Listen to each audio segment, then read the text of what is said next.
incarcerated. Discriminatory policies and practices pervade all stages of the criminal process. Black people are more likely to be stopped by police, detained pre-trial, charged with more serious crimes, convicted, and sentenced more harshly than white people. Next slide. These national trends are also reflected in California's criminal legal system, both historically and today. In the 2010s, California adopted a series of justice reforms that have substantially reduced mass incarceration. But while incarceration declined nearly across the board, by the end of the 2010s, men and women of color continued to be incarcerated at higher rates than white men and women, and some racial disparities actually widened. The likelihood that men of color were incarcerated at the state level compared to white men generally increased during the 2010s.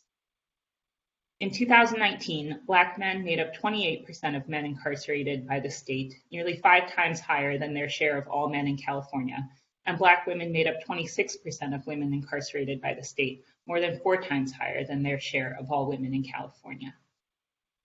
Additionally, when Black Californians are subjected to traffic stops, they are at least twice as likely to be asked to step out of a vehicle, to be handcuffed, or to experience a stop involving an officer's weapon. They are twice as likely to be booked into jail, despite the fact that searches of Black people are less likely to result in the officer finding contraband. Next slide.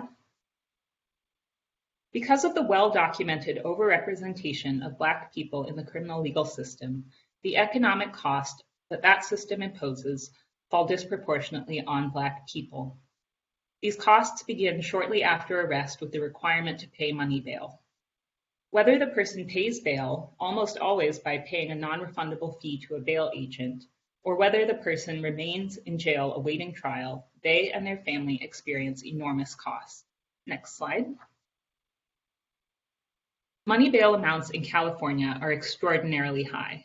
The median bail amount in California, $50,000, is more than 5 times the median bail amount in the rest of the country. Because money bail in California has historically been so expensive, the vast majority of people cannot afford to pay the full amount of refundable bail to the court. They therefore are forced to avail themselves of the non-refundable fees and predatory practices of the bail bond industry. Next slide. Commercial bail bond companies in California require people to pay non-refundable premiums of 10% of the full bond bail amount. Companies keep these premiums regardless of case outcome, even when formal charges are never filed in court, charges are dismissed, or the arrestee appears in court for all required hearings. Those who purchase or co-sign a bail bond, usually the family or friends of the arrestee, typically sign a legal contract obligating them to pay the full bail amount if a court date is missed. Occasionally, the bail agent requires the arrestee or family or friends to collateralize the full bail amount with real or personal property. If bail is forfeited, the agent may require payment of the full bail amount, in addition to other costs associated with the failure to appear and bond forfeiture proceedings. If neither the arrestee nor the cosigner is able to satisfy these costs with cash, the bail agent may seize and liquidate any collateral, often the home or personal property of the arrestee's family or friends. Next slide. Although paying non-refundable fees to bail agents can be ruinously expensive, the economic consequences of not paying money bail and remaining in pretrial detention are often as bad or even worse. When people are jailed, even just for a few days, they are at risk of losing their job, their income, and their housing. This sets off a cycle of jailing and poverty that can be nearly impossible to get out of. Not only do people held in pretrial detention often lose their jobs, but pretrial detention also has long-term effects on an individual's employment. A recent study found that 3 to 4 years after a bail hearing, people arrested who are not released are 9.4% less likely to be formally employed. People held in pretrial detention often lose their housing due to inability to pay rent. Income loss can also push individuals deeper into debt through missed payments to creditors, leading to a cycle of economic harms as vehicles and items needed for work are repossessed. Pretrial detention also puts enormous pressure on individuals to plead guilty. By cutting people off from family, friends, jobs, and communities and subjecting them to the miserable conditions in jails, the criminal system puts arrestees in a position where they face huge incentives to plead guilty in order to end or minimize their pretrial detention. Numerous studies show that people who are detained pretrial are more likely to be convicted, more likely to receive a sentence of incarceration, receive longer sentences, and pay higher court fees. These negative case outcomes prolong separation from families and inability to make any significant amounts of money. Next slide.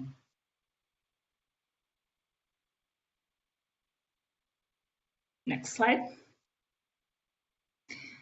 The disproportionate number of Black people arrested and charged, the higher bail amounts required of Black arrestees, and the wealth gap for Black families combined to put a disproportionate number of Black people in pretrial detention, suffering the negative consequences discussed previously. One study found that Black men received money bail that is 35% higher on average when controlling for the seriousness of the offense. It also found that money bail amounts for Black people are on average $7,000 higher for violent crimes and $13,000 higher for drug crimes. Another study revealed that Black arrestees were 66% more likely than white arrestees to be jailed pre-trial. Looking at similarly situated arrestees, Black arrestees were twice as likely as white arrestees to receive bond amounts they could not afford. Compounding the issue of higher bail amounts is the fact that Black families are less likely to be able to pay any amount of bail because of the wealth gap. The average wealth for white families is 7 to 10 times higher than average wealth for Black families. More than 1 in 4 Black households have zero or negative net worth. This gap represents the accumulated effects of centuries of institutionalized and economic racism. Next slide. And next slide. Bail or pretrial detention are only the beginning of the many costs that the criminal legal system disproportionately inflicts on Black people. Another direct cost of the system are fines imposed as punishment following convictions and fees which are charged to raise revenue for the court system. The majority of California's fees date back to the 1990s on the heels of the super predator myth, a racist and debunked theory that predicted an increase in violent crime due to a generation of Black youth who were supposedly prone to violence. As part of an effort to stave off the so-called super predators, the California legislature enacted numerous fines and fees, many that are still in use today. In recent years, California has become a leader nationwide in eliminating certain court fees and forgiving debts. But the laws do not go far enough. They have left in place county-level criminal fines, state and local criminal fees, and non-criminal fines and fees imposed by the state as well as local governments. They also did not reform or eliminate the state's fees for traffic tickets, which are among the highest in the country and disproportionately affect Black people. Black adults in California remain up to 10 times more likely than white adults to be cited for a low-level infraction. Slide. Next slide. Thank you. The incarceration of a loved one often has a profoundly destabilizing economic impact on immediate family members. Family members absorb financial costs of jailing, such as attorney's fees, phone calls, travel expenses, and commissary bills. These costs begin to stack up at the same time the family is losing the financial support of their loved one. A 1998 study of the female partners of incarcerated Black men in a California state prison found that on average, women were spending $292 a month on visits, phone calls, and packages, equivalent to more than $450 today. Families also bear opportunity costs. People with incarcerated loved ones report that the incarceration has required them to work more hours, get a different job, or turn down an educational opportunity. The costs place strain on key familial relationships and communities. Prisoners speak of their reluctance to call family while in prison because of the monetary burden prison phone calls place on their loved ones. This strain on family relationships is starkly counterproductive to the goal of rehabilitation, as studies have shown that the most important factor in a prisoner's successful reentry is a strong family relationship. Next slide. While California has made efforts to lower its incarceration rate and reduce racial disparities in the criminal legal system, decades of mass incarceration and racist laws and practices mean that significant generational damage has already been done. When a parent is incarcerated, family income drops significantly, and extended family members may have to share custody of children and take on additional caretaking labor. Families often obtain little to no increase in financial or material support when assuming childcare roles. This lack of support and loss of resources creates a burden for family members across generations and pushes both older adults and children deeper into poverty. Once they have been released, justice-involved people face thousands of legal sanctions that can prevent them from getting a job, obtaining a license, attaining and maintaining housing, qualifying for public assistance, pursuing higher education, and changing immigration status. People with criminal records also face discrimination in hiring decisions. These impacts lead to higher rates of homelessness and unemployment, lower cumulative earnings, and difficulties pursuing educational opportunities. The consequences of having a criminal record have direct and substantial impacts on families, particularly minor children. The barriers undermine the family's well-being in terms of income, savings, and assets, education, housing, and stability, and in turn negatively affect family cohesion. As a result, people with records lose access to opportunities, driving and keeping their families in poverty across generations. Next slide. As I hope this testimony has made clear, the disproportionate costs that the racially biased criminal legal system imposes on Black families are readily identifiable and quantifiable. These costs have harmed generations of Black Californians and continue to cause immense suffering to this day. It is crucial that an accounting of the debts owed to Black Californians as a result of the state's racist policies and practices include the costs of the criminal legal system. Thank you. Thank you so much, Catherine Hubbard, for your expert testimony. It was incredibly informative. So we'll now go to our last panelist for this particular panel, which is Max Markham. Max Markham, you can begin your expert testimony when you're ready. Good afternoon to the members of the task force, and thank you for having me speak today. Thank you, Chair Moore, for your recognition. And I have to say, on a personal note, I'm very honored to join such distinguished panelists, many of whom whose books I have on the bookshelf behind me. My name is Max Markham. I am the Vice President of Policy and Community Engagement at the Center for Policing Equity, which is a research and action organization focused on equity in policing that uses science to identify and reduce the causes of racial disparities in police interactions and advocate for large-scale and meaningful changes in public safety. I join you today on behalf of CPE in order to discuss the history of anti-Black racism in policing and to address the ways that reimagining public safety and investing in Black communities can serve as a positive step forward towards needed reconciliation and healing in this country. The Center for Policing Equity maintains the National Science Foundation funded National Justice Database, which we understand to be the largest collection of police behavioral data in the world. Our work focuses on combining police behavioral data, psychological survey data, and data from the United States Census to estimate racial disparities in police outcomes such as stops and use of force, and additionally, the portion of those disparities for which law enforcement is responsible and can do something about. We use the National Justice Database in turn to support the Justice Navigator, which is an interactive tool containing targeted analyses of police data and a range of resources to help drive changes to public safety. At CPE, we recognize that communities should be the architects of their own solutions, plain and simple.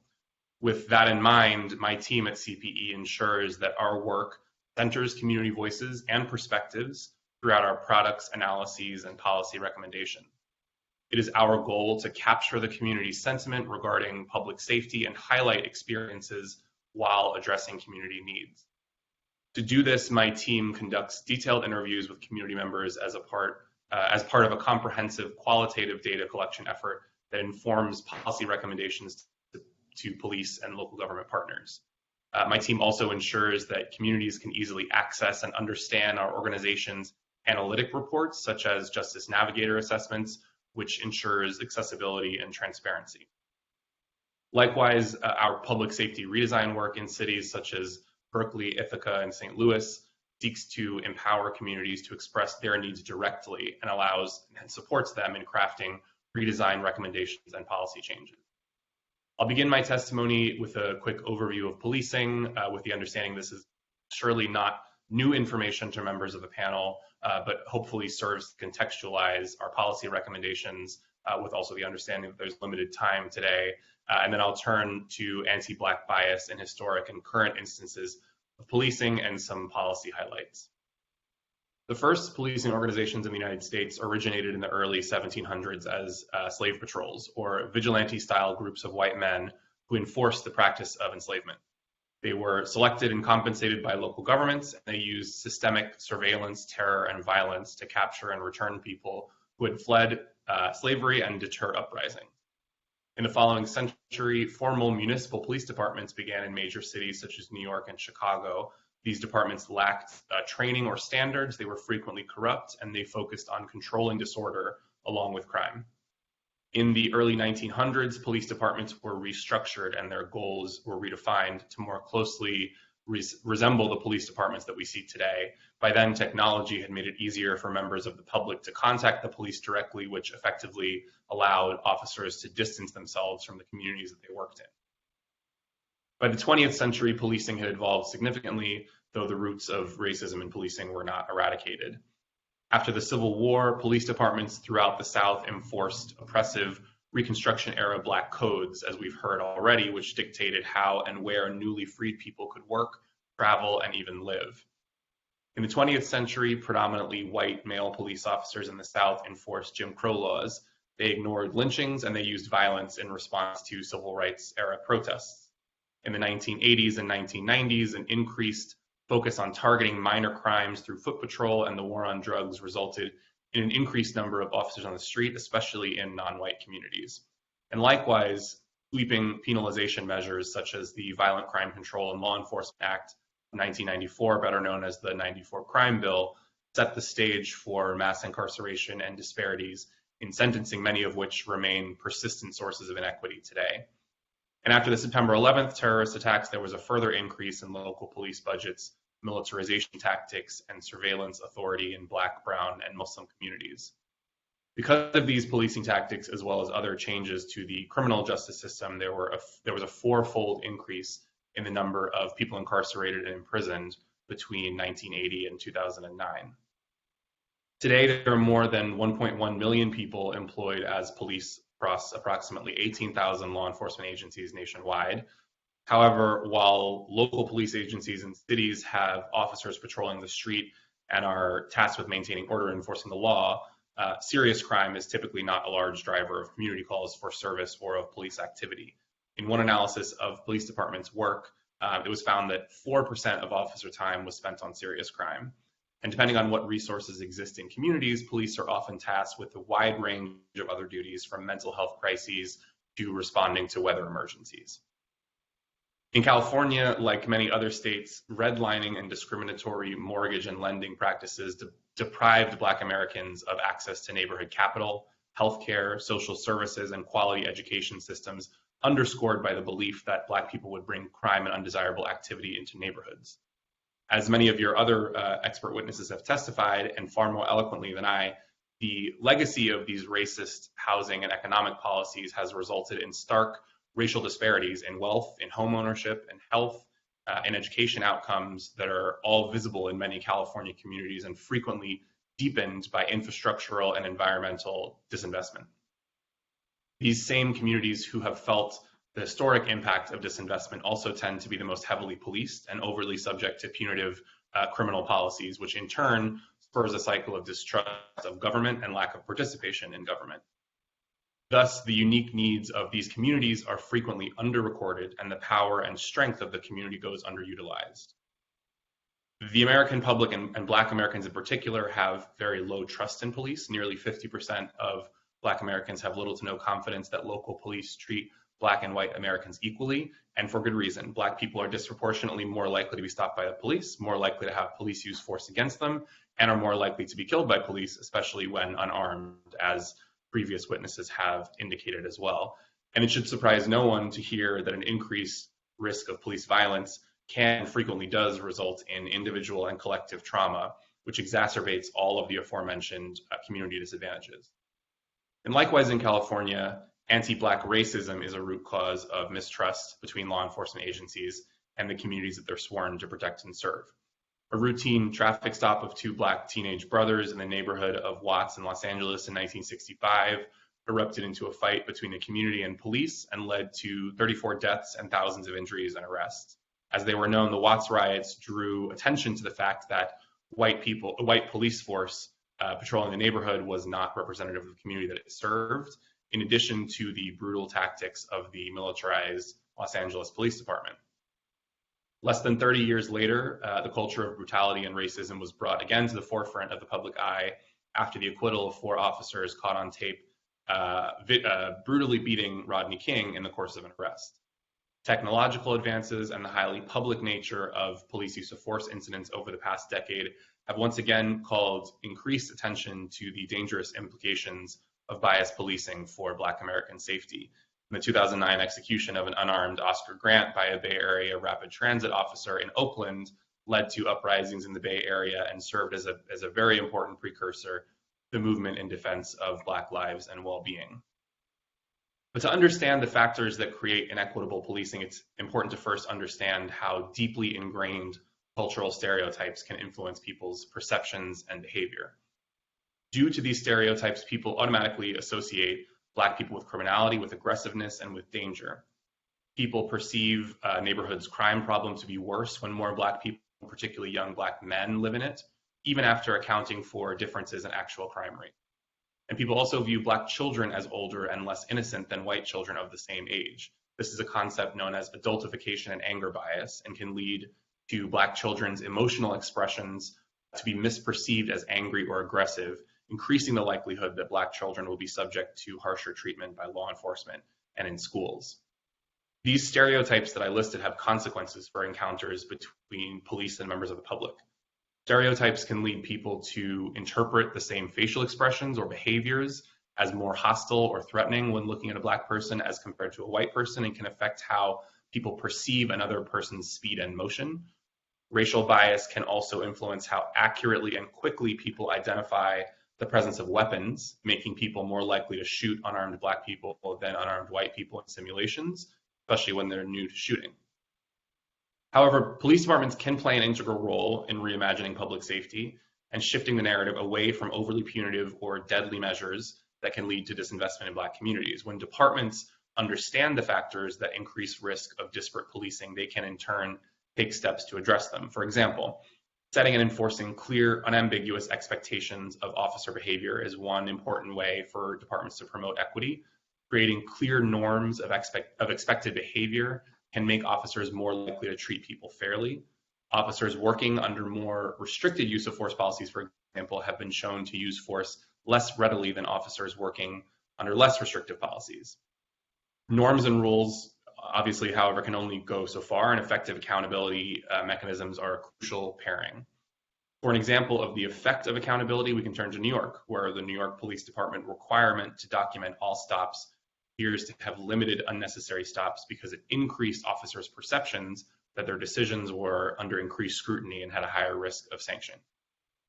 Likewise, there are cultural changes that can be made to a department that can reduce the risk of disparate behavior. Can strengthen procedural justice or the fairness within departments, which may help improve officers' well-being and their endorsement of democratic forms of policing. Organizational changes such as shift length policies and schedule changes can go a long way to reduce the risk of cognitive depletion of officers. And similarly, internal policies that promote de-escalation tactics can help reduce feelings of time pressure and threats during encounters with community members. There's a growing body of literature that suggests that diverse representation within police forces is associated with lower hate crime rates. Police officers reflecting the communities they patrol create space for value alignment and can have positive implications on public safety. But centering Black communities in these conversations related to public safety and past harm is one of the most crucial ways that can lead to empowerment and solution building, and may also facilitate greater trust between law enforcement and those they seek to protect. But looking to the future, there is a clear appreciation for the systems that have not worked and an appetite for public safety redesign writ large.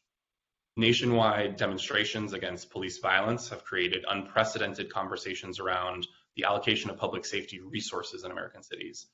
As communities chart paths towards new models of public safety, many communities and government decision makers are asking questions about how to do so without risking violence, without aggravating racial disparities, or producing other unintended consequences that don't serve communities calling for change.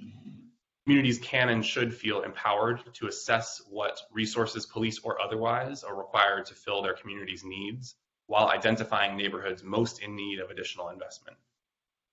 In order to reduce police footprints in communities, inefficiencies in policing should be measured and mapped. Likewise, investments can be targeted to communities that have been overburdened by crime or policing. Policymakers can and should create stronger social safety nets in these neighborhoods by delivering more social services to residents, including cash subsidies, hospitals, mental health treatment centers, and substance abuse facilities.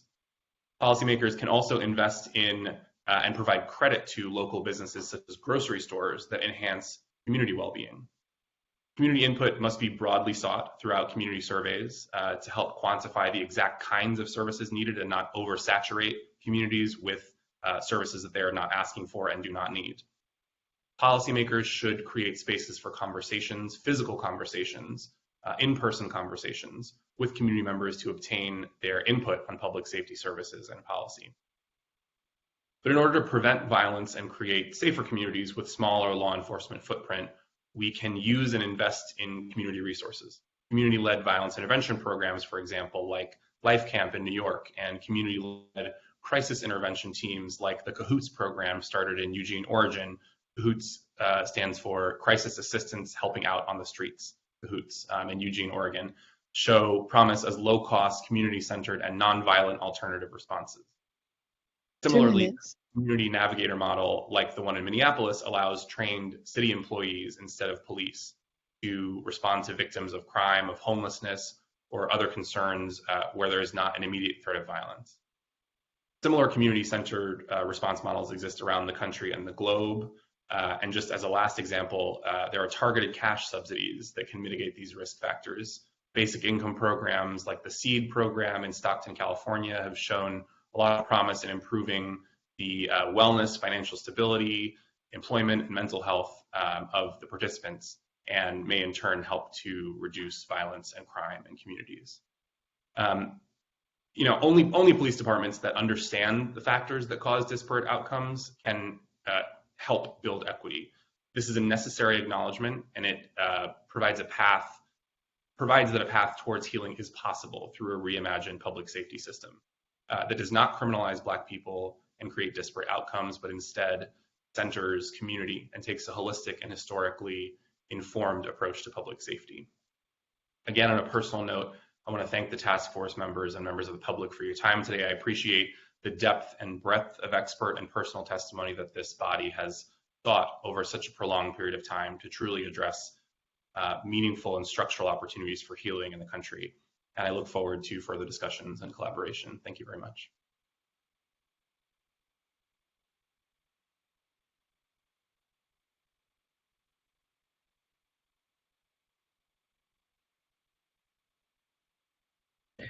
Thank you. Thank you so much, Mr. Markham, for your excellent expert testimony. At this time, I would like to turn to the task force in the event that they have any comments or questions for the panelists.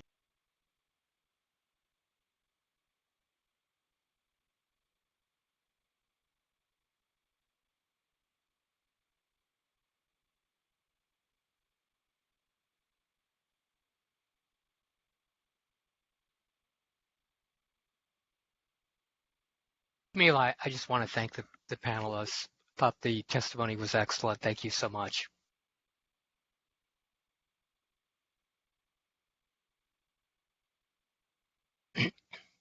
The task force. I just have a quick question for Dr. Roseberry, and anyone else who would like to respond can.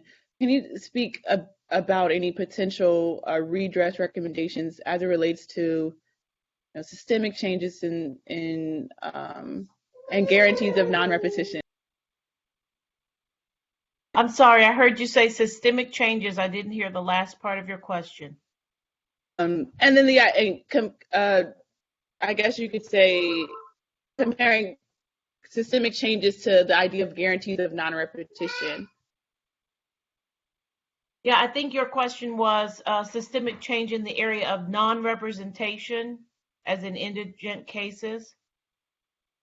Or non-repetition. So essentially preventing future harms in terms of like your remarks, in terms of like anti African American bias and hate crimes and stuff like that. Thank you. And not just the personal, but the institutional, if that makes sense. Yeah, I think that the biggest way to prevent repetition is to rein in the discretion that actors in the system have. I spoke a little bit about the qualified immunity that police officers have. Prosecutors, too, have a great deal of discretion in their charging, and judges have some discretion as well in the sentences that they give. And this discretion is largely unchecked. We need to be able to have these servants of the people be held accountable. And so commensurate with this idea of checking discretion is transparency. We need to know what's going on inside our prisons. We need to know how prosecutors are making the decisions they make. We need to know about the disciplinary procedures or lack for police officers. We need to know what's happening with police officers in our schools. So, throughout the entire system, since we are paying for it, we need to know what is happening. I will note that I have a good friend who's British who was incensed to find out that until 2015, her tax dollars were paying for reparations to slave owners in Great Britain. Had there been some transparency around that, I imagine she would have pushed back against that. And so we need more transparency and accountability in our system. Panelists like to answer that question or follow up with what she said?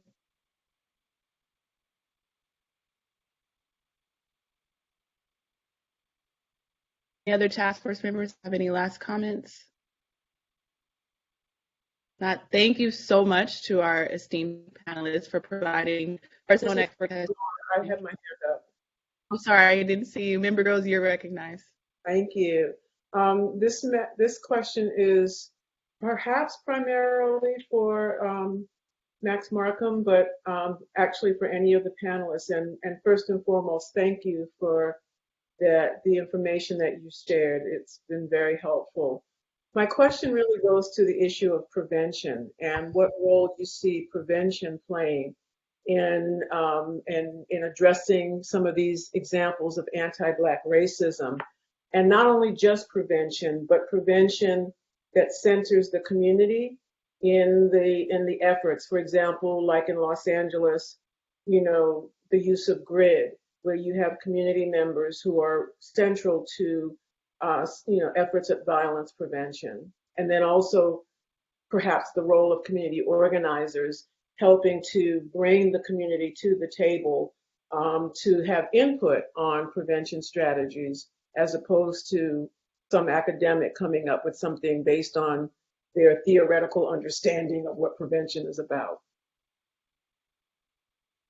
Yeah, absolutely. And thank you for that question. I think the answer is not, there is no one size fits all answer, right? And I think you hit the nail on the head when you articulated the need to involve, I hope and think that my testimony touched on this as well, the need to involve community at every step of the way, and not in a way that is actors building solutions for communities and then giving them to the communities, but ensuring that communities can be architects of their own solutions, right? So there's a number, to the question of prevention, there are a number of short, medium, and long-term steps that should be taken on norms and rules internally, speaking this is specifically to policing, norms and rules, mechanisms for accountability. The norms and rules are intended to address prevention. The measures of accountability are in place should prevention not succeed, for there to be accountability, but also they increase the likelihood that use of force and bias will be discouraged in the first place because of the existence of that accountability. So that's one piece of it, but I think that speaks more to your point of policymakers and academics setting standards and policies as opposed to allowing the actual community and supporting the community in dictating what it needs and what it wants. And that's where programs like violence intervention programs like Life Camp, right? We have them all throughout New York City. They exist in a number of states. Some that follow the Cure Violence model, hospital-based violence interventions, where people are able to, there is violence that has occurred or there is violence that has historically occurred, but instead of turning directly to law enforcement to mitigate potential revenge killings or additional violence, we turn to community members who have, who are commonly referred to as credible messengers, people who understand their community, understand the population that lives in that community, and can seek to mitigate those kinds of harms through conversations, through programming, through mentorship, through job training. Those are the kinds of programs that are highly deserving of investment and have not been funded by policymakers historically because of the exact same comment that you made, Chairwoman Grill, or Member Grills, that they're not necessarily based on evidence, right? In that same way that we are used to being able to call on. So that's something that needs to change, and something that communities really should feel empowered to participate in, despite cycles and histories of disinvestment. Thank you. And could I ask one other quick question? The other issue is that we're talking about anti-Black bias, and oftentimes what that invokes in people's minds is black and white.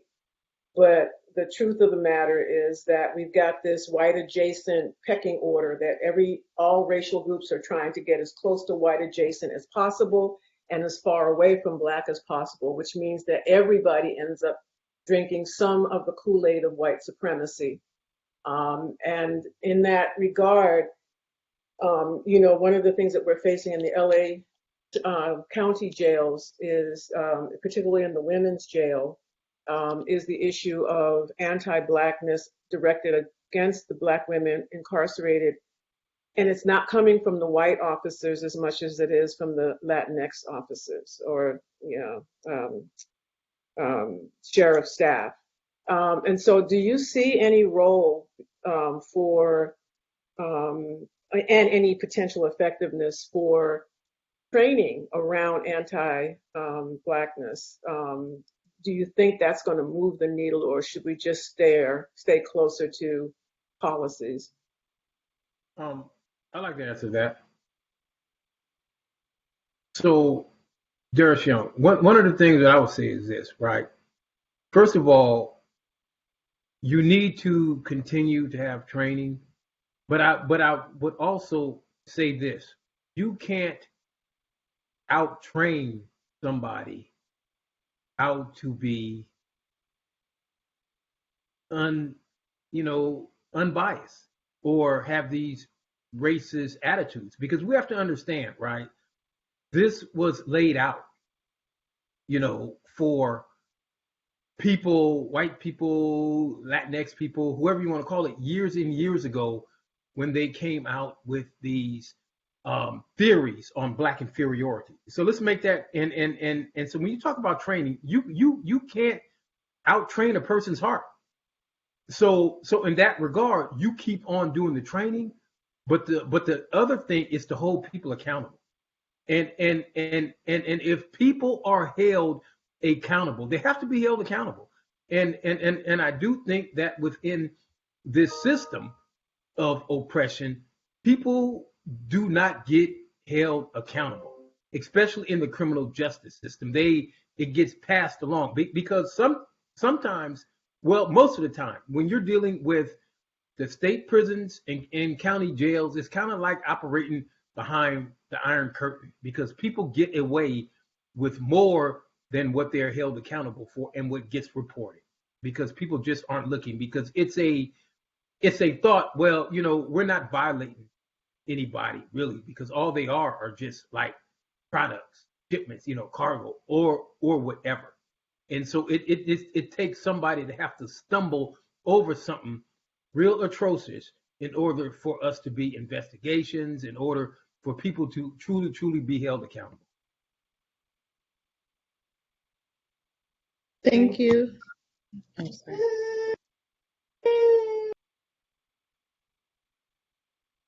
Thank you so much to the panelists. Thank you again for your time. We'll move on to our next agenda item, which is panel number 3, agenda item 19, History of Policing and War on Drugs. So our speakers are as follows. Aaron Harvey, Aaron Harvey is unable to participate today, so we have DeAndre. So DeAndre Brooks, sorry. Could someone mute? Before I introduce the speakers, do we have Congresswoman Maxine Waters? Is she here?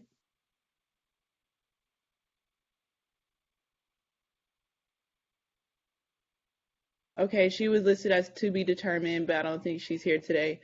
So we have DeAndre Brooks, because Aaron Harvey was unable to participate today.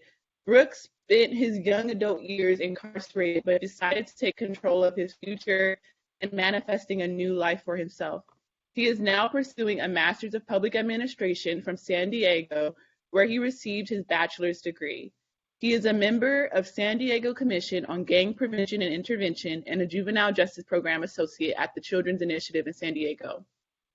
We'll also hear from Genevieve Jones-Wright. Jones-Wright was a San Diego County, worked as a San Diego County Public Defender from 2006 to 2019. She co-founded and serves as the executive director of an impact litigation nonprofit, Community Advocates for Just and Moral Governance, which works to achieve racial and social justice and holds government accountable to all people, especially those who are marginalized. We'll also hear from Dave Minchell.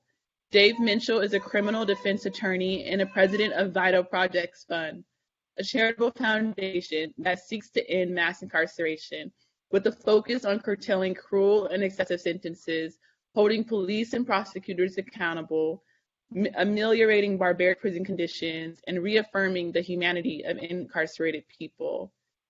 And then last, we'll hear from Charles Ramsey, who is a former Washington, D.C. Chief of Police, Philadelphia Police Commissioner, and co-chair of President Obama's Task Force on 21st Century Policing.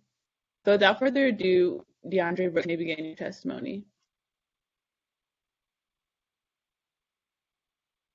Good afternoon, everyone. My name is DeAndre Brooks, and I am honored to be here today.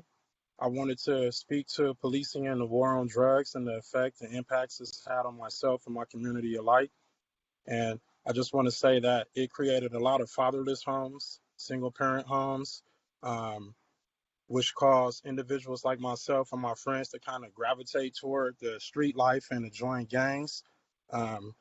A lot of heavy presence of police in our communities and just stripping us of our male role models in general. Personally, after I joined gangs, I got involved in some bad situations, but unfortunately I went to prison for 10 years for a crime that I did not commit, just being involved in and being around gang members. So I served 10 years in prison for something that I didn't do and a crime I didn't commit, and I've come home to try to get my life on track and still have to interact with law enforcement and be treated as less than. Traffic stops on a regular basis for failure to stop at stop signs, things like that never occurred. Purchasing brand new cars and just being seen driving brand new cars, and the police just feel like they have the ability to pull you over and question you. And then once I start speaking, they want to let me go and no charges are ever filed.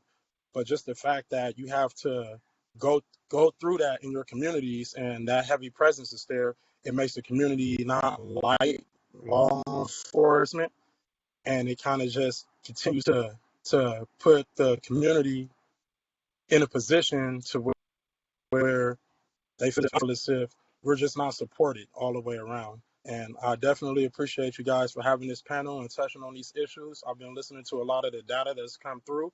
I just wanted to kind of like put real life experience and connect that with all the data and the information that has been here today. Absolutely. Thank you so much for your testimony, and thank you Thank you. for being able to present on such short notice. So we'll now turn to, thank you. We'll now turn to Ms. Genevieve Jones-Wright. Welcome, and you can begin your testimony, expert testimony, when you're ready, Ms. Jones-Wright. Thank you. I am hoping that because my dear friend DeAndre Brooks did not take advantage of his allotted time, that I may be seated some of this time. I do not want to talk too fast, but I do have lots to say, and I wasn't made aware that we were going to be reduced down to 10 minutes. So I'm going to try to do the best that I can do and stay within the confines of time. But thank you.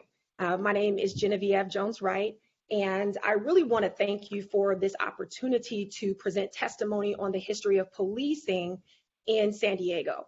As you all well know, we cannot divorce our current policing systems, or any system in this country for that matter, from their racist roots in white supremacy. Slavery existed in this country before it was a country, and the effects of slavery still persist in today's society. The biased policing we see in our communities is firmly rooted in the systematic mistreatment and dehumanization of Black people. It is easy to directly correlate what we see in our prisons and our jails as far as numbers with what happens in our courts as judges sentence people to prison and jail. What I have seen in my law practice as a criminal defense and civil rights attorney, however, is how policing directly impacts what we see happen in our courtrooms. When a person has more contacts with law enforcement because they live in an over-policed neighborhood, or because their skin is seen as a threat to police officers or as probable cause, they will have more involvement with the criminal court system. As we have discussed earlier through earlier testimonies, after the Civil War, slave patrols were used to round up newly freed men and women. Their violation, walking around Black and free. And unfortunately, this violation still results in a disproportionate rate in which African Americans engage in the criminal legal system. In the overview of my testimony, I wrote that California's vagrancy and loitering laws were spawns of the Black codes and the Jim Crow laws that were prominent in Southern states. This by no means was meant to infer that these racist laws never made their way to California. They most certainly did. Segregation was firmly established in California in 1870. And what's not commonly known is that the California Supreme Court upheld a law mandating school segregation, holding that the 14th Amendment to the U.S. Constitution did not bar segregation. 20 years before the United States Supreme Court adopted this rationale in its infamous Plessy versus Ferguson decision. So, although California entered the Union as a free state in 1850, prohibiting slavery in our Constitution, it enacted its own Jim Crow laws between 1850 and 1947. The criminalization of societal issues like homelessness are consistent with the early days of policing, where vagrancy and unemployment were policed formally through Black codes that we also heard about earlier that severely restricted the freedom of Black people living in the South. The defining feature of Black codes was broad vagrancy laws, which allowed local authorities to arrest freed people for minor infractions and commit them to involuntary labor. It is worth noting that homelessness is heavily criminalized in San Diego County, and that Black people make up 22% of people experiencing homelessness, despite only being 6% of the population. and that, as Voice of San Diego reported in 2020, African Americans were disproportionately impacted by the enforcement of rules relating to the COVID-19 pandemic, despite the overall number of arrests and tickets in San Diego falling dramatically after public health officials ordered people to stay home. A Voice of San Diego analysis of San Diego Police Department crime data found that 1 out of every 4 violations of various emergency orders went to a Black person. They went further and explained that it wasn't just in the category of public health where Black San Diegans were overrepresented. Indeed, the very history of California starts with anti-Blackness. California's first governor, Peter Burnett, in his first State of the State address remarked that after much reflection, he determined that keeping Black people out of California altogether would be the best policy. California's first governor pushed for a complete ban of Black people from entering the state as one of the first items of business for the newly formed state, and so did some of the men who wrote California's Constitution. It is with this backdrop of history that I offer my testimony on the history of policing in San Diego this afternoon. I will lift up the stories of 3 valiant Black men I believe are critical to understanding how policing in San Diego is directly tied to the need for white people and particularly law enforcement actors to maintain and exert control over Black bodies. I hope to help this important task force understand how policing practices, norms, cultures, and their detrimental effects, all rooted in white supremacy, continue to affect Black communities today, and why it is important to dismantle our criminal legal and policing institutions as they now exist. When the San Diego Police Department was established in 1889, one of the prerequisites for being a police officer was being a white male. It's no wonder that when the first Black officers joined SDPD, they were forbidden by their superiors to arrest lawbreakers if they were white. Now think about that. And how could a Black officer testify against a white offender when California's Jim Crow laws did not allow non-whites to testify against white people in a court of law? This brings me to the story of the grandfather of one of my oldest friends from childhood. Detective Johnny Williams joined the San Diego Police Department in 1952 as a quote-unquote beat cop. He was one of the earliest African-American police detectives in San Diego, and he served with distinction 26 years until 1978. During his tenure, he was known for his exceptional investigative and interrogation abilities, notably carried out with fairness and determination to do the right thing. His skills were so remarkable that some of his interrogations were used as models statewide in recruit training.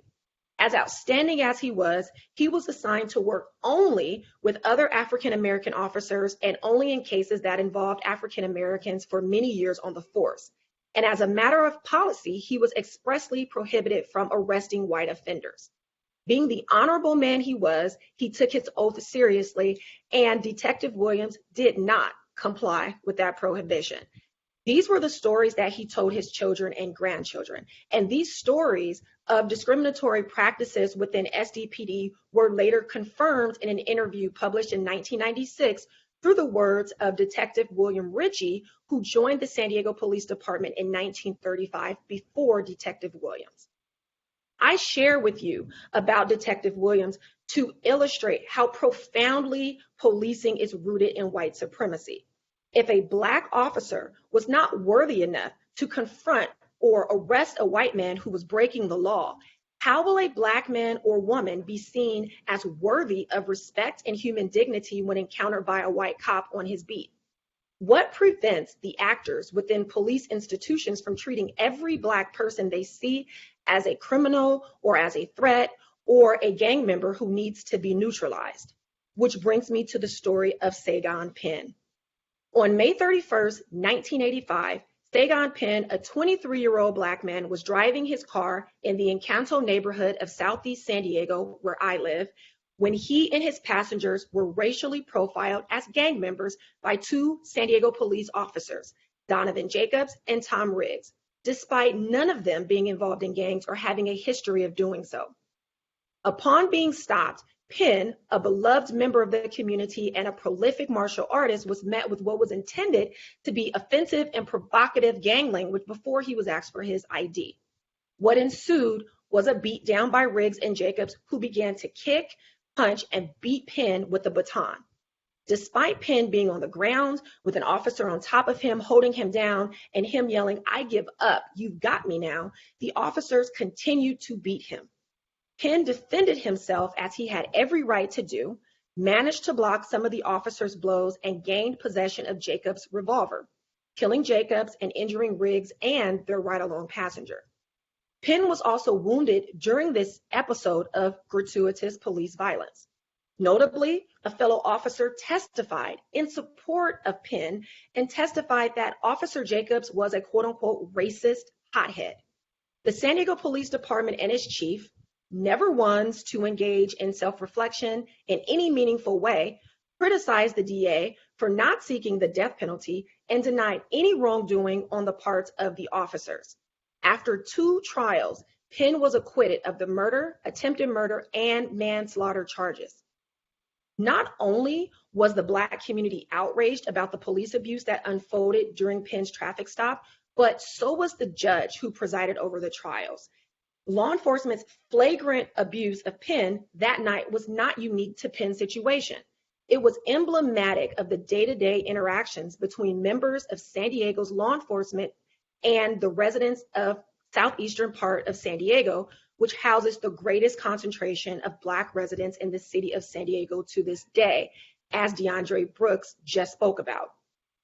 This particular incident of police violence and abuse, however, was a catalyzing force that brought about San Diego's first review board on police practices, which was supposed to be a check on police misconduct. This type of police abuse is not the only mistreatment Black San Diegans were and are still subjected to. African Americans in San Diego are victims of over-policing and arbitrary and selective enforcement of our laws, which stem from bias in policing, which is rooted in white supremacy. Emblematic of the harassment that Black San Diegans are subjected to is the U.S. Supreme Court case Colander versus Lawson. Edward Lawson was detained or arrested on about 15 occasions between March 1975 and January 1977, pursuant to California Penal Code Section 647E. At the time, this penal code section prohibited persons from loitering or wandering upon the streets or from place to place without apparent reason or business and refusing to identify themselves to account for their presence when requested by a peace officer to do so if the surrounding circumstances are such as to indicate to a reasonable man that the public safety demands such identification. I know, that was a lot. From the trial transcript, we learned that the stops of Mr. Lawson were arbitrary in nature. On the first occasion, Mr. Lawson, who was new to San Diego, was simply walking home from a party on what he called a beautiful San Diego day and was arrested for violating Penal Code Section 647E. And as he recalls, as he got out of jail for this first offense, he was cited again. It's important to note that Lawson had never been stopped by police for any reason apart from his 15 or so detentions under this law. In his own words, he would, quote unquote, just be going to the curb or leaving his residence while living in La Jolla when detained or arrested. And it shouldn't be lost on us that La Jolla is an affluent area known for its history of redlining and restrictive covenants keeping Black people out. Lawson found during conversations with his friends that these citations were commonplace for young Black people. He decided to fight his citations on constitutional grounds. No one would take Lawson's case, so he fought the citations representing himself all the way to the U.S. Supreme Court and won. The named defendant in Colander versus Lawson was Bill Colander, who was the chief of police of the San Diego Police Department at that time and who later became San Diego County's sheriff. True to form, the San Diego Police Department and its chief could not accept an adverse ruling and appealed the case all the way to the U.S. Supreme Court. Now, while striking down this statute really set an important precedent, The underlying facts that brought about this case in the first place are crucially important and deserve attention. So let's go back to the Black codes and Jim Crow laws. This California statute was being arbitrarily enforced against Black people as a means by which law enforcement could and did monitor and control the actions of Black people in San Diego. And this was not lost on Mr. Edward Lawson, who likened his experience and the experience of other people like him who were being harassed by law enforcement by way of this statute to the past laws in South Africa during apartheid. The past laws of 1952 required Black South Africans over the age of 16 to carry a passbook everywhere and at all times. The past laws was a system used to control the movement of Black, Indian, and colored people in South Africa. I share these stories because each of these men stood up and fought against the system that was determined to subjugate them, and in some cases commit violence against them and change some aspect of policing in standing up. But while honoring their acts of bravery and courage and the honoring of their own manhood and humanity, one must not gloss over the traumatic experiences each man had to endure. Sagan Penn paid the ultimate price. In his case, he was never able to have peace. Despite his acquittals, he was a constant target of the San Diego District Attorney's Office and local police agencies. And for the next 17 years of his life, Sagan Penn endured their constant harassment and struggled with mental health and other issues as a result of the traumatic experience on the night of May 31st, 1985. Sagan would tell his friends and family that he couldn't have a life as a result of that fateful night. Sagan Penn was liberated from the constant harassment in this life on July 4th, 2002.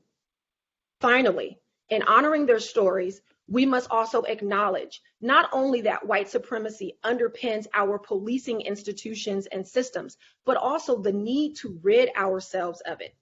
Although the data is clear that African Americans are policed differently in San Diego, the city attorney nor any of her representatives made any mention that San Diego's outdated seditious language laws were selectively enforced in a discriminating way against African Americans when they decided to repeal it back in 2020.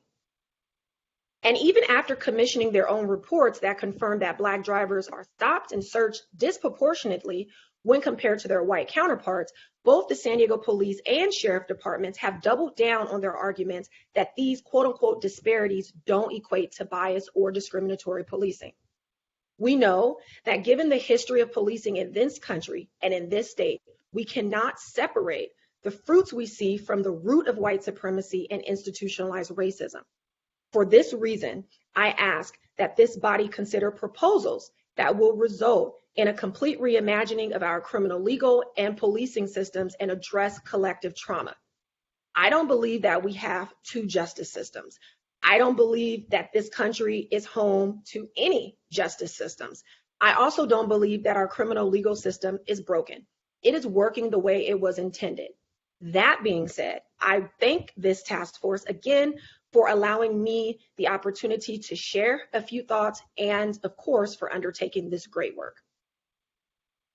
Thank you so much, Ms. Jones-Wright, for that amazing expert testimony. Really appreciate you. So we'll now turn to Dave Mitchell for his expert testimony. And Dave Mitchell, you may begin when you're ready. Good afternoon. My name is David Mitchell. As Ms. Moore mentioned, I'm a criminal defense attorney and president of Vital Projects Fund, a charitable foundation that gives grants to organizations that seek to end mass incarceration. To my mind, one of the clearest examples of reparations being implemented in recent years has been the social equity provisions enacted in a number of American states in the wake of marijuana legalization. While these provisions differ from place to place, they include things like 1, the expungement of old marijuana convictions, 2, special licensing regimes that provide economic opportunities to those previously convicted of marijuana offenses, and 3, public investment in communities that were disproportionately impacted by marijuana criminalization. These social equity provisions are worth examining because I think they might provide a useful model for reparations for individuals and communities that have been unjustly criminalized and over-sentenced in other contexts.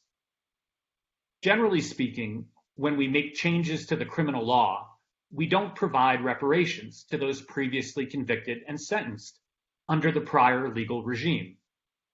I think the fact that many jurisdictions have chosen to provide reparations in the wake of marijuana legalization is in part because we have an intuition that our prior marijuana laws were not merely imperfect, deficient, or warranting improvement, but rather because the laws were immoral, unjust, and enforced in a racially disparate manner.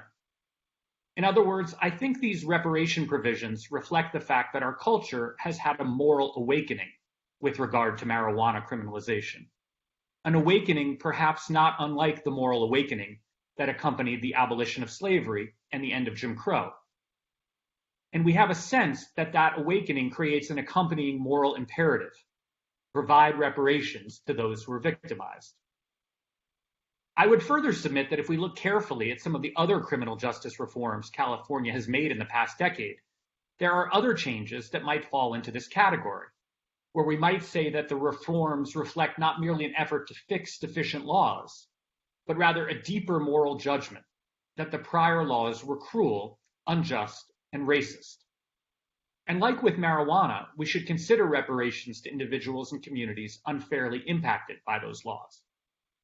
So what are some of the reforms that may fall into this category? Here are a few worth considering. Number one, Proposition 36. In 2012, by a vote of 69% to 31%, Californians enacted Proposition 36 that amended California's draconian three strikes law. While other states had enacted these kinds of habitual offender laws during the 1990s, California's three strikes law was one of the broadest and harshest in the nation, providing for decades-long mandatory minimum sentences for a third strike offense, even when that offense was nonviolent and exceedingly minor. Individuals convicted of petty thefts, like stealing a slice of pizza, a pair of white tube socks, or a pair of baby shoes, ended up with exorbitant, decades-long sentences. Similarly, individuals convicted of possession of a single dose of heroin ended up with life sentences. In some instances, like a famous case where a man received a 50-year mandatory minimum for stealing 5 videotapes of children's movies, the third strike sentence for shoplifting was more than 6 times longer than the sentence that same individual would have received for rape. It is worth noting that California's three strikes law, enacted amidst a media-generated hysteria in the wake of the kidnapping and murder of 12-year-old Polly Klaas, has since been repudiated by Klaas's own sisters. They now call California's three strikes law a, quote, pervasive injustice. They recently told Elle magazine, quote, it's difficult to describe how strange it is to be connected to this legacy of mass incarceration, and then to carry the shame and the pain of that legacy. It's been heavy for us for a really long time. In short, even the people in whose name California passed its three strikes law have come to see it not just as a misguided policy, but as unjust and shameful. Number 2, SB 1010. In 2014, California enacted Senate Bill 1010, which eliminated the state's crack cocaine disparity. Prior to the reform, California provided harsher punishments for the sale of crack cocaine than powder cocaine, and it made it harder for those convicted of crack offenses to qualify for probation. Similarly, a far smaller amount of crack cocaine than powder cocaine triggered the forfeiture of property used in drug-related commerce. It is now widely acknowledged that there is, quote, no scientific basis, close quote, for treating crack and powder cocaine differently. Indeed, California's 2014 reform law contained a legislative finding that crack and powder cocaine are, quote, two different forms of the same drug. The prior law produced dramatic racial disparities.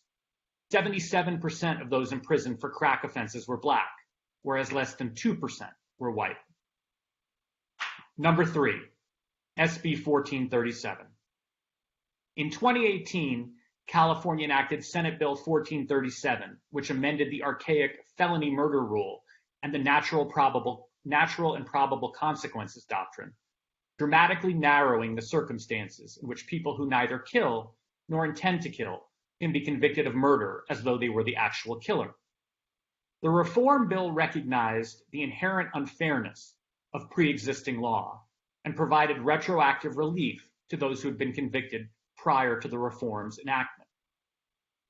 Prior to the reform law, merely agreeing to participate in certain felonies made one strictly liable for any death that occurred. Thus, a person could be charged with first or second degree murder even for homicides that one did not commit, did not intend, and did not foresee, and even those about which one had no knowledge. So people like Nico Wilson could be prosecuted for first degree murder in connection with the deaths of a couple during a robbery in the Central Valley, even though prosecutors conceded that Wilson had merely helped to plan the robbery and was not physically present when the robbery or the deaths occurred. In short, prior to the reforms, California law allowed people who were peripheral to felonies, lookouts, getaway drivers, and other minor participants, to be prosecuted as though they were the trigger man in an intentional first-degree murder. This law frequently ensnared people like women and youth who played a small role in the crimes of others. Indeed, 72% of the women serving a life sentence for homicide in California did not actually commit the homicide. England and other Commonwealth countries around the world that previously employed the felony murder rule have long since narrowed or abandoned it because it's archaic and produces unjust results. And indeed, the California Supreme Court itself has called the felony murder rule, quote, barbaric. In short, there is significant evidence that California's SB 1437 did not merely reform an imperfect law, but sought to end a pervasive injustice. Number 4, SB 394. In 2017, California ended JLWOP sentences, that is, life without the possibility of parole sentences for juveniles. Prior to its enactment, California had more than 300 children serving such sentences, and California was one of just 9 states that accounted for more than 80% of JLWOP sentences nationwide. Of the more than 3,000 counties in America, Los Angeles County was the second most prolific user of such sentences. JLWOP sentences first became common during the 1990s at the height of what has now become known as the juvenile superpredator panic. The panic was initially fueled by Princeton professor John DiIulio, who then seized on by politicians and the media who opined that a new generation of youth that had, quote, no respect for human life was going to drive a crime wave unprecedented in U.S. history. In the coming years, juvenile crime didn't rise. In fact, it plummeted. For his part, DiIulio has since admitted he was wrong, expressed remorse, and joined a brief to the U.S. Supreme Court repudiating his own work. As many have subsequently noted, the juvenile superpredator panic specifically tapped into and amplified racial stereotypes, suggesting black children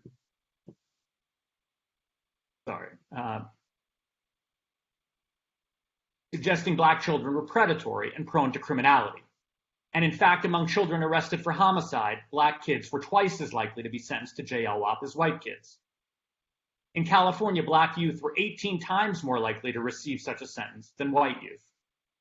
As the U.S. Supreme Court has pointed out, the differences between adult and adolescent brains make adolescents less morally culpable than adults and render adolescents more capable of rehabilitation, making the irrevocability of a JLWOP sentence inappropriate.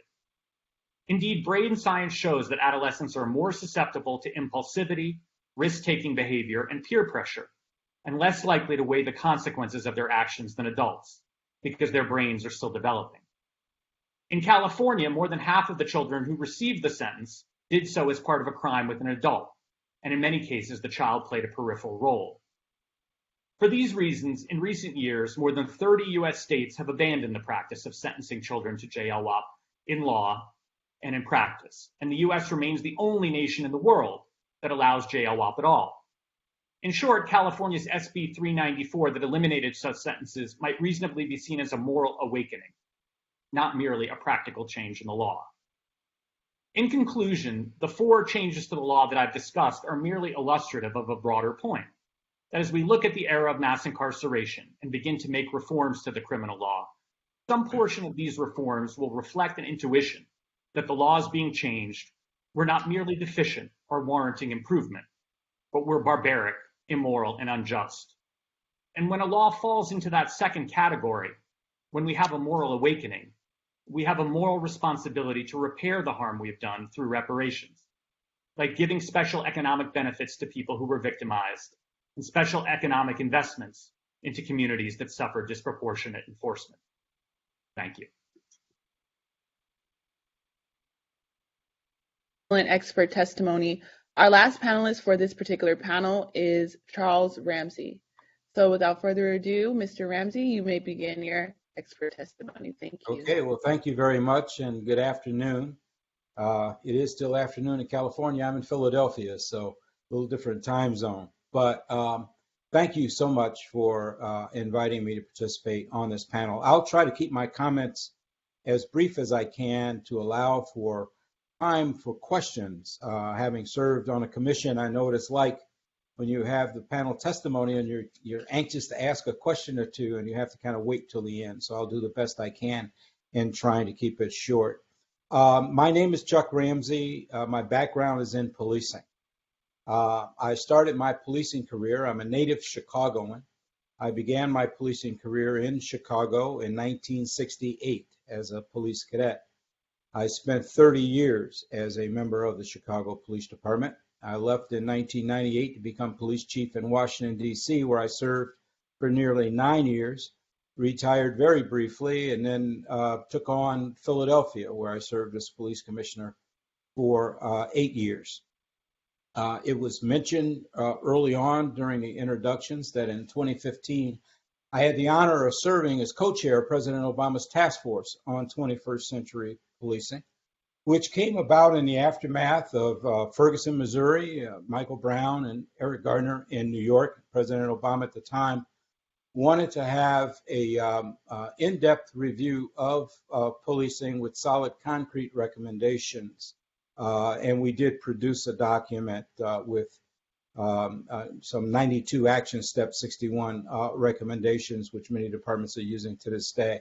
But to focus on narcotics, if I may, drugs, I do have a background in drug enforcement. When I served in the Chicago Police Department as a sergeant, I was a member of the narcotics section from roughly 1978 to 1984. So about 6 years I served in that capacity. I returned to that unit and was reassigned there in 1991 or so as the commander of Organized Crime Division Narcotics Section. So most of my street experience with narcotics comes from my time in the Chicago Police Department, although obviously Philadelphia and DC had more than a share of issues surrounding crime. So this so-called war on drugs, I was one of the people that actually was assigned to narcotics during that period of time. Obviously, the so-called war failed. It failed on a lot of different levels. But primarily, in my opinion, it failed because there was nothing really provided for treatment and prevention. Everything was geared toward enforcement. And that was pretty much the mandate, get the drugs off the street. When crack cocaine hit in the early 90s, late 80s, early 90s in Chicago, there was a great deal of violence that was associated with open air drug trafficking. And so that just amped things up a bit in terms of enforcement activity. But again, there was very little done in the area of treatment or prevention. I also think that this whole the legislation that was passed, and again, I'm not familiar with California law. I can only address laws in the cities where I worked. But that disparity in crack cocaine versus powdered cocaine, at the time they did it, many of us in narcotics didn't understand why. I mean, it's all cocaine. It's just a different form of cocaine. And we didn't understand the need to pass that kind of legislation, but it was passed, and it did lead to a disproportionate number and lengthy incarceration of primarily people of color. So again, there were a lot of things that went wrong. There's absolutely no question about that during that period of time. And fortunately, I think there are some things that are being done to try at least to correct some of that. When I served as co-chair of the task force, we addressed 6 specific areas, and we limited it to 6 because the president, he wanted a report on his desk within a relatively short period of time. We had some 45 days or so in order to actually sit down and actually work on the report. We had, by the way, it wasn't just a law enforcement project. We had civil rights attorneys. We had people that had just come off the protest lines in both Ferguson and New York that were part of this. We did have law enforcement. We had constitutional lawyers. We had a variety of people, 11 in total, that made up the task force. We were able to reach consensus on every single recommendation that you'll find in that report. Despite our varied backgrounds, we were able to come up with the recommendations in which we all agreed were needed in order to improve policing. The very first thing we tackled was building trust and legitimacy, and it was mentioned earlier when we were going through the history of policing. And policing has a very, very bad history, especially as it relates to people of color. There's no question about that. But the people we're hiring today weren't alive during some of that. I mean, I'm 72 years old. I remember the actual civil rights movement of the 60s and so forth. We aren't hiring 72-year-old cops. We're hiring 20 and 21-year-old cops. So it's very important that that history be incorporated in training because people need to understand, officers need to understand in their specific cities, whether you're talking San Diego, Philadelphia, Chicago, or Washington, D.C., what's the history of policing in that particular city, especially as it relates to communities of color. And I think if we're going to make any progress moving forward, that's a very important part of what needs to be done. Certainly, there have been some changes in terms of legislation and sentencing and those kinds of things, but not enough is being done because we do need to focus on reentry. We do need to focus on treatment and prevention. We do need to focus on housing and substance abuse, addiction, and all those kinds of things if we really want to turn the situation we have around in terms of crime on the streets of our city, some of which is drug-driven, but a lot of it isn't drug-driven. So we have a variety of areas that we need to really aggressively go after in the sense of trying to turn it around, trying to change people's lives. And everything doesn't have to be with arrest and incarceration. We need alternatives to incarceration. They need to be fully funded so that there is options available other than just jail, because many people do not belong in jail. But there does need to be some kind of consequence for their action, but it doesn't have to be incarceration. There are, of course, others that commit more serious crimes that do need to be incarcerated, in my opinion. But that's not the majority. The majority of people, I think we can find alternatives. But they have to get serious about the funding that's needed if we're ever going to get beyond this cycle of having discussions around these issues. And then, 2 or 3 years later, we have a discussion pretty much like the one we had before because nothing really changes. And it's not going to change unless we make it change. So I'm going to end there because I think it's important, and I'm sure there's some questions, not only for me, but other panelists as well. But thanks again for inviting me, and any questions you have, I'm more than happy to answer. Thank you again, Mr. Ramsey, for your expert testimony. So we'll now turn to our esteemed task force members in the event they have any questions or comments related to the panel's testimonies. At this point, would any task force member like to be recognized? If so, feel free to speak. Senator Bradford, you're recognized. Thank you. And once again, I think we had compelling testimony. And as a chair of public safety, along with Mr. Jones-Sawyer on the Assembly side, much of what we heard today is not new. And that's the real tragedy here. But I think if it's a connective tissue that continues to tie us to slavery, I think it's policing and how folks have been mass incarcerated and all kind of just horrible things that was described today. And one of the things, again, it seems like all roads lead to Dr. Weber. 4 years ago, we passed AB 392. ending the use of deadly force here in California. But if we knew the history, deadly force was imposed in California. When I asked people what year, many people say, oh, 1940, 1950. No, in 1872. What was different in California from 1850 to 1872, 22 years later? African Americans were free. And the right to kill black folks is why we implemented the use of deadly force here in California. And it was a fight to get it changed. And we talked about marijuana earlier today too. Marijuana was put on a Schedule 1 in their 30s, again, to incarcerate African Americans. Watch the movie Reefer Madness. It showed that if you smoke marijuana, you're going to act like a cannibal and act like some savage beast and all that. So I say all that. It's clear we have to really look at this area. I think it's impacting folks daily.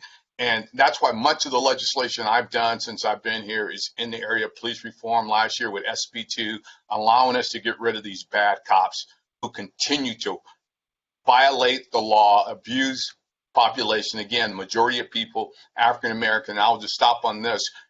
As they were talking about cannabis as well, 8 years ago, I did a bill after doing research. The majority of African Americans who were arrested or cited for the possession of marijuana got an additional charge that white folks never got. And that was transporting.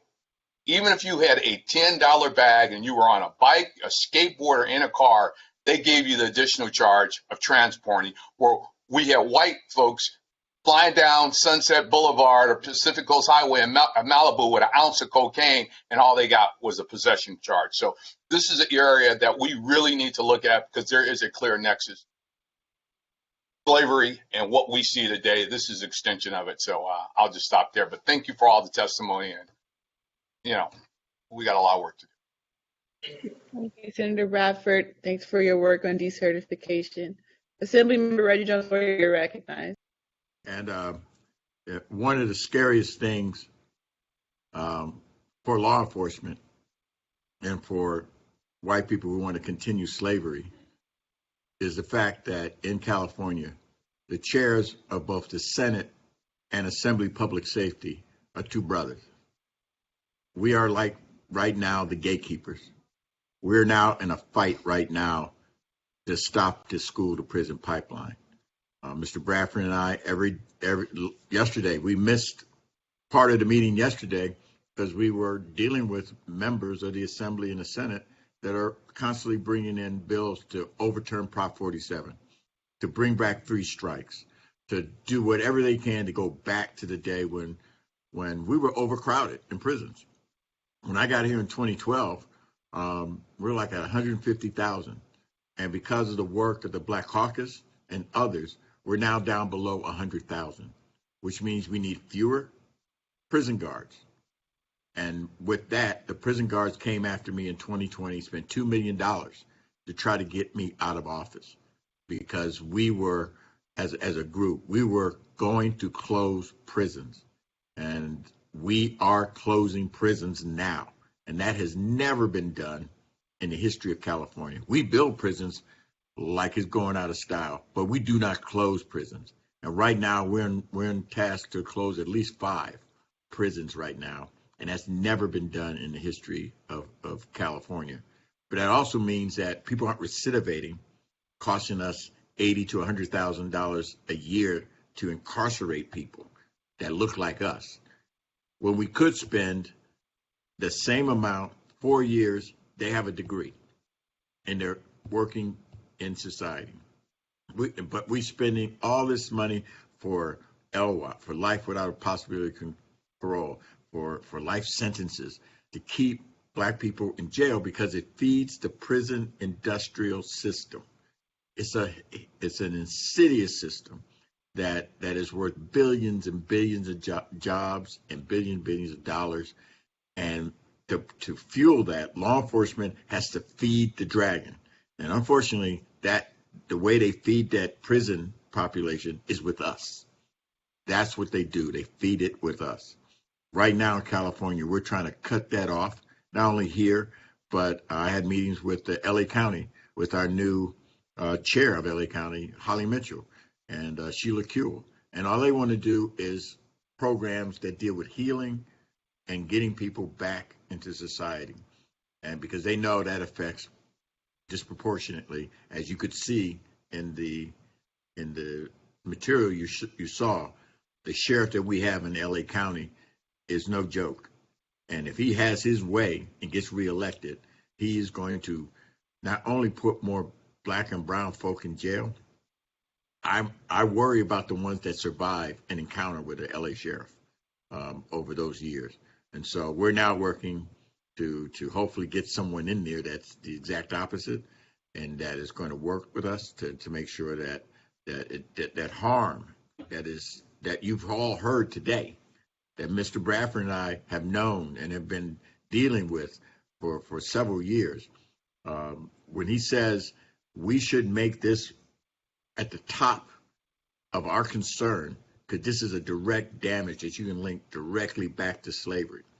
And the last thing I will leave you with, I have a board in my office, and it has badges of all of the early slave hunters. They used to have badges. And if you look at those badges, they look exactly like a sheriff badge. Exactly like a sheriff badge. And the policies, procedures, and the way they trap and ensnare slaves back then are still being used today. And so we're trying to unravel that. We're getting rid of the chokeholds and things of that nature. But you need to understand law enforcement's investment in keeping us imprisoned is their business model. And we've got to do what we need to do to reverse that, stop it. And as I said before, stop this river of racism that's just rolling into our communities. Thank you. I did have a question for Chief Ramsey, real quick, if you don't mind. And I wish you would just expound on really quick the whole movement on menthol too and its impacts on the African American community, the ban on menthol cigarettes. I don't, first of all, I'm a former smoker and I smoked menthol cigarettes when I did smoke. So I don't understand the sense in it. I think all smoking is bad, whether it's menthol or not. I stopped in 1985 because I knew it was damaging my health and I wanted to live a little longer. That's why I stopped. But I preferred menthol cigarettes to the regular cigarettes. I don't know if that was an addiction issue or not. I have no idea. But I don't understand why. I think all smoking is bad, period. But I don't think it needs to be criminalized. It's a health issue, and it ought to be treated as a health issue. And that's part of the problem, even with drugs, especially when I'm talking about the users, not the dealers, but the users. It's a health issue. And if you deal with it as a health issue, because again, treatment, prevention, you always need a prevention component because you got to stop the next generation from starting to start using themselves. And so that to me is how you deal with issues like that. But I heard that on the news and I just shook my head because I had no clue as to what the heck that was supposed to do in terms of making the streets any safer or communities stronger. I have zero idea. Just gave police more opportunities and reasons to stop Black folks again and arrest us because we're the biggest users of menthol cigarettes. Well, it's a public health issue, and it needs to be handled as a public health issue. And the other side of the coin of that is you put officers in jeopardy too, because the more times you have to stop individuals and the more things you interactions, number one, we never get past this trust and legitimacy issue within Black and brown communities, because you're constantly doing stuff, minor stuff, whether it's enforcing cigarettes or whatever it might be, and that's, so it hurts the profession. It hurts everybody when things like that happen.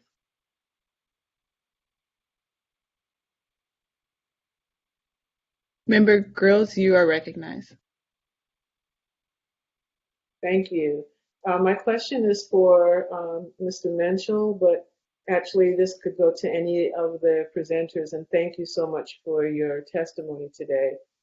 Mr. Menschel mentioned in your testimony that you said the laws being changed were not merely deficient or warranting improvement, but were barbaric, immoral, and unjust. And you go on to talk about that this second category kind of falls into a moral awakening. And I'm not so sure about the moral awakening because morality really hasn't been an imperative in how America has dealt with us. Neither has fairness and this notion of blind justice. So I'm wondering whether or not, if we think about ways to promote non-repetition, would something like a policy practice similar to what's done in environmental policy be helpful? Specifically, they do things like either an environmental assessment or an environmental impact assessment. And what that means is that before a policy can go into effect, a policy, a plan, or a program or projects, there has to be an assessment to determine potential unintended consequences for certain groups of people or for the environment, etc. Do you think instituting something like that might help us to avoid laws like the ones that we've seen in the past that were clearly to the disadvantage of Black people? Would that be something that would be helpful? I think it might be. I mean, I think having the legislature consider the racial impacts of laws that it's passing and being forced to confront those, it would be helpful. I mean, to be honest though, I think, a lot of these laws, one of the most interesting things about the current moment, I think, is that we're seeing legislatures confront a stronger criminal justice reform movement than has existed. Like, back in the 90s, people could kind of put their head in the sand and claim, oh, well, we didn't know that when we passed this 3 strikes law, it was going to have this effect. But it strikes me that the criminal justice reform movement is much more powerful now than it was back then, and has really forced legislators to look at the disproportionate racial impacts of virtually every aspect of the criminal justice system. I mean, I don't think you could find a single provision of law that isn't, disproportionately enforced against Black people and other people of color. Whether they care or not, I think is a different matter. I mean, but forcing them to say, like, look, you know that this is going to produce dramatic racial disparities, and you're passing it anyway. I mean, unfortunately, I think that may be where we are in America, that there's a very powerful criminal justice reform movement that is capable of proving these things, and that the typical Republican and Democrat in state legislatures couldn't care, really just doesn't care at all. They're happy to lock up Black people, not a big deal. Can I just add something real quickly? I don't know about California, but in the places where I've worked, and when they talk about criminal justice reform, it tends to be limited to just police reform. Now, that's not to say that police don't need reform. Police do need reform. There's no question about that. But if you don't address the rest of the criminal justice system, nothing's going to really change. You have to deal with the entire system and understand that changes you make one place has a ripple effect on the system somewhere else. And you don't know that if you don't sit down and really think it through. So we need to look at police. We need to look at prosecution. We need to look at defense, because defense attorneys need to be adequately paid. You get quality defense. You need to look at corrections. You need to look at reentry. You need to look at all these kinds of things, because they all are connected. And what I see happening, at least in the places where I have been, it tends to get stuck in one place and doesn't go any further. And I think that's a mistake personally. There needs to be criminal justice reform. The last comprehensive look at the entire criminal justice system was when LBJ was president of the United States. And some of you weren't even born when Lyndon Baines Johnson was president. Now, I think a lot has changed since LBJ was president. It's time we took another look.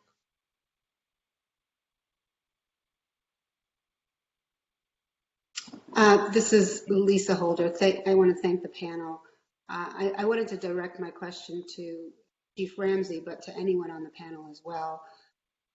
Just sort of following up on your comments about public health. and about how so many of these issues that we are seeing being criminalized are really public health issues. Now, because for the last 50 years, we have criminalized everything, that has been the panacea. Send them to jail, send Black people to jail specifically. We haven't developed an infrastructure within the public health system to deal with these issues that are actually public health issues, right? Like alcoholism, mental health, homelessness, drug use. There's a whole panoply, right, of these public health issues that have been put into the criminal bucket, and we have not developed an infrastructure, a public health infrastructure to handle these issues. And one of the scholars who talked to us today indicated that 4% of police deployment is actually focused on serious crimes like murder and violent crime. 4% of police deployment. The vast majority of police deployment is dealing with these public health issues, and also really, focused on predictive policing and using technology in policing. And so you have this 96% that's not about serious crime. That really should be more in the public health bucket. So, how do we convince police officers and build consensus with this policing system to start moving resources to build a public health infrastructure and reduce the policing footprint? Well, if I may, it's not just about police. The police have that 96%, as you say, because cities have underfunded social services for decades. And the only people left are police. At 2 o'clock in the morning on a Friday night, you think you're going to get a mental health worker to come out if you've got a disturbance with a person who's undergoing a mental health crisis? No, they're going to call a police officer. So we put in some training, crisis intervention team training and so forth. I don't care what kind of training you give them. They'll never be as good as a professional in that particular field. And so until cities start to fund properly, and that doesn't mean you can just get that. If you think you'll only get it from defunding police for 1 year, it needs a whole lot more money than anything you can pull out of a police department. I mean, over time, you could shrink the size of a police department, but it's going to take time to hire up enough mental health workers. It's going to take time to hire up enough substance abuse folks that can actually be in the field, homeless outreach workers, all these kinds of folks. And so I'm not disagreeing with you, but legislators pass legislation that criminalize stuff, and what do police do? Enforce laws. So stop passing laws to criminalize all this stuff. That's one thing that can be done. And then cities need to properly fund these different social services and public health and all those kinds of things. When I think of safety, I no longer think of public safety. And I'll tell you why. When I think of public safety, it's because I'm old, I guess, I think of police, fire, emergency management, emergency medical, because traditionally that is what has been under the umbrella of public safety. I think about community safety now, because it's not just crime that makes people unsafe. You've got mental health issues. You do have homelessness. You got to deal with poverty. You got to deal with housing. You got to deal with all these things because it impacts quality of life in neighborhoods. And until we start really thinking in a different way and providing the resources to be able to come up with a real plan that can be sustained over time, you're not going to see much difference. And it's easy to just say, well, give it to the cops and give them more training. Well, they'll never be as good in these areas as anyone else, and that's not what they signed up to be. And so if you could shrink a police department by a third, a half, or whatever, because they're only focusing in limited areas and everybody else is properly funded and able to pick up the slack, I've not talked to a single police chief that objects to that. But the reality is cities do not follow up. They don't put their money where their mouth is. They say these things, but then they don't provide the funds on a regular basis. That's just a fact. I'm sorry if there's someone who gets offended, but it's just real. Thank you. Are there any other last comments from the task force members? If not, thank you so much to our panelists for this amazing testimonies that you all provided. I'm looking forward to staying connected with you all. So thanks again. Thank you. For your time. Thank you. We can sign off now. All right. Yes. Okay, thank you. Thank you, Senator. Thank you, Senator Bradford and Assembly Reggie Jones Sawyer for your work on these issues as well. So the next item on our agenda is agenda item number 20, which is potential action item, next meeting agenda and witnesses. Okay. So at this time, can we get some assistance from the DOJ to put on the screen, I think the proposal that Jovan and I came up with first, and then we can go to the draft agenda that you all made for April.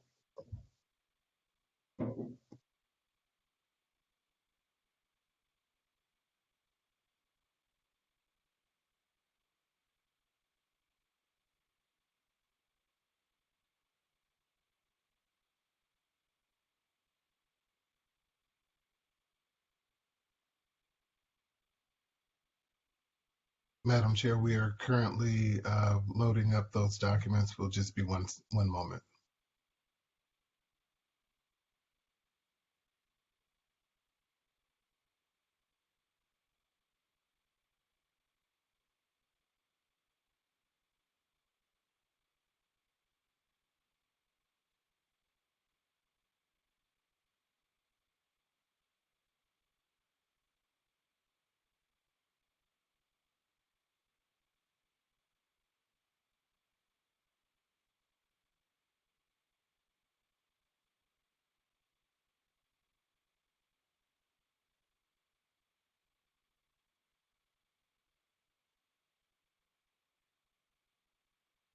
Actually, we can start with the draft agenda for April.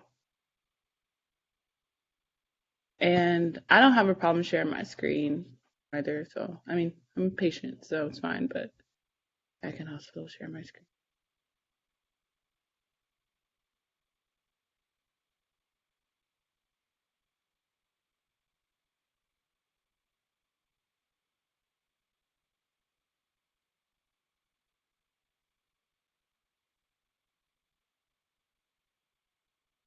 I'm sorry, I have it up, but it's not transferring over.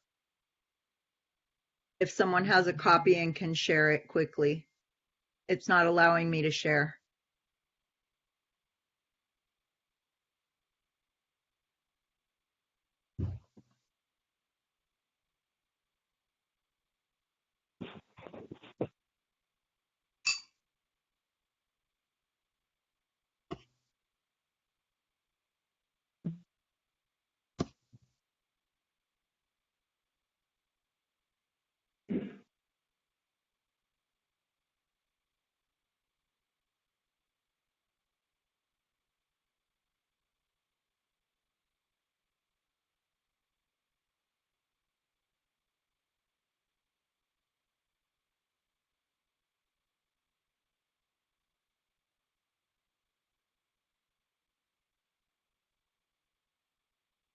Oh. Hi, Dr. Brown. Now I'm trying to figure out how to share.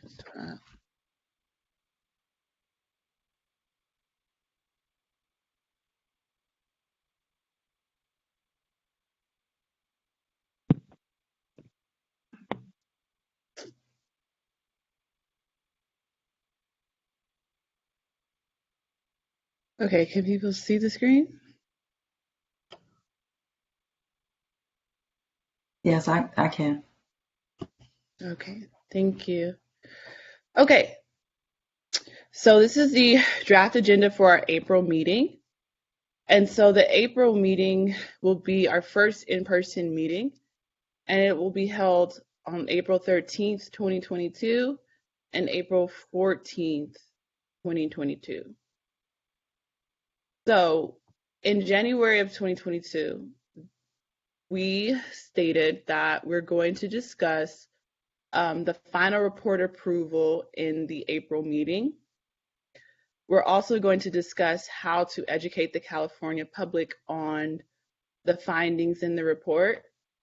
And in the February meeting, the task force also adopted that we would have some panels on educational disparities from pre-K to 12th grade to also tertiary education as well.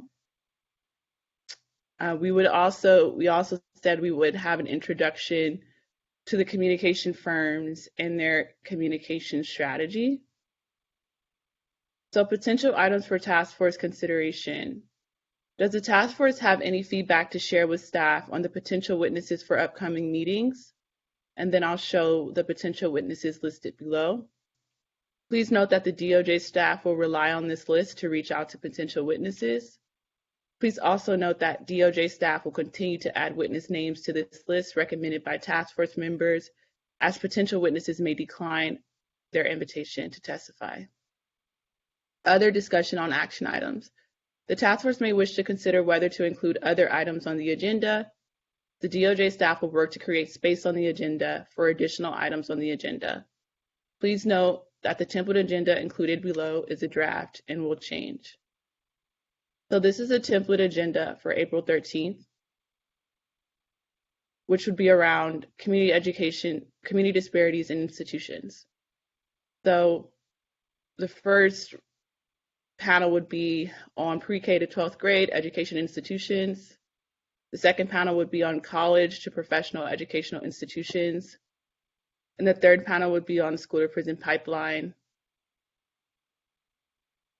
And then there is a community engagement plan update by member Grills. And then a subpoena update by members Tamaki and Holder. And then informational items from the DOJ. I'm just going to go to the next day just so people are aware. The next day is reserved for report 1 and educating the public on the findings for report 1. We're essentially starting that conversation about how we will educate the public. So really the first action item of that particular day would be a final discussion on report 1 and vote on report 1, led by Attorney Newman and Attorney Yang. And then we would hear from the communication firms to introduce themselves and discuss and to present their communication strategies. And then we would also have some time with the economic consultant team again to further discuss and refine the scope of work. And then we'll present, myself and Louis, ideas before the task force for the schedule for future meetings to get your vote and approval. And then, yeah, we will set the agenda for the next meeting. So does anyone have any thoughts around the draft agenda? Do you see anything that's missing? Did you want to make known some of your potential witness recommendations? If so, this is a time to do so. And I'll stop sharing my screen for the moment. This is a question for Attorney. Madam Chair. Madam Chair. Sorry, Vice Chair Brown. I heard Member Holder first, so I'm going to go to her, and then I'll go to you, Vice Chair Brown. Thanks. Just a question for Attorney Brown. What is the deadline that you indicated for witnesses for the next meeting? That would be on Monday, April the 4th. Okay. And we just, again, want to remind folks that the task force will be meeting in person at Third Baptist Church in San Francisco. So any witnesses that are confirmed would have to be present in person to provide testimony. And do you anticipate that now that we're moving over to in-person meetings, it's going to be more difficult to confirm witnesses? So you would like us to provide you with maybe a longer list of witnesses, or do you not anticipate that? Certainly, if travel is contemplated and could pose a potential barrier to and anticipating having a number of witnesses to choose from would be helpful. If members would also like to perhaps rank by priority the witnesses that they suggest for any particular panel, we can certainly, make sure that our efforts are focused based on those priorities as well.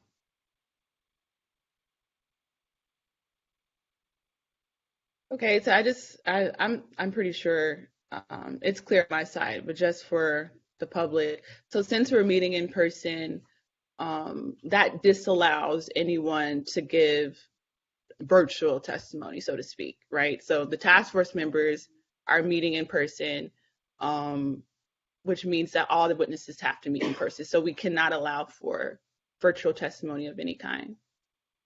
That's correct. Help me understand. We're in the legislature and we're still taking virtual testimony every day, which extends our hearings for hours, and we can't take folks calling in and testifying remotely. I think we're doing a great disservice if we're going to ask somebody to travel to be able to testify. We're going to shut off public comment and input that way. We're taking it in the legislature. We've been taking it now for 2 years. People allowed, even though we're back open, people are still allowed to phone in and testify. Senator Bradford, my understanding is that Sorry, Vice Chair Brown. We'll go to you and then return to Damon. Attorney Brown, sorry. Vice Chair Brown? Oh, thank you, Madam Chair, and members of the task force. Again, I apologize that I was not able to be on at all times. You all know my situation is back here in Washington. We'll be leaving tomorrow, going back to San Francisco. But permit me to say, I have say that we've received this day, and on yesterday, great input. People were engaged. And on day, the expert testimonies were outstanding, off the hook.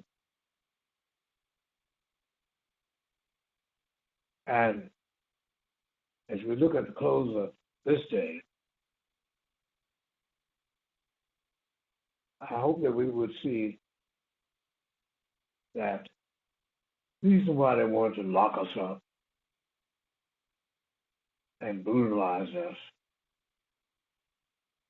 after enslavement is because when we were freed, we became a threat. And when Reconstruction came on,